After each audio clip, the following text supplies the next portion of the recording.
ओव्हरपेच चेंडू भिरकावलाय long on बाउंड्रीला. चेंडू जातोय बाउंड्री लाईनच्या दिशेनं. चौकारासाठी 4 धावांसाठी बॅटरला ओव्हर द विकेट. एक चांगला फटका, घणाघाती फटका लॉंग ऑन बाउंड्रीला, डीप लॉंग ऑनला एक गगन.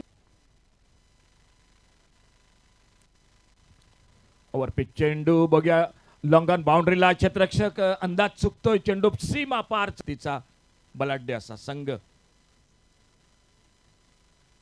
फुलटॉस चेंडू भिरकावलाय डीप मिड विकेटला. एक टोलेजंग शॉट. ओ पंचांचा नो बॉलचा इशारा होतोय. चेंडू लॉंग अप बाउंड्रीला, सीमा पार, चौकार. 4 धावांसाठी नो. ओ आखू टप्प्याचा चेंडू, एक पुलचा फटका डीप स्क्वेअर लेगला. चेंडू जातोय तो सीमा पार, षटकार. 6 धावांसाठी. ओ फुलटॉस चेंडू हवेत फटका एक्स्ट्रा कव्हरला. अमृत वेर्लेकर थोडासा अंदाज चुकलाय.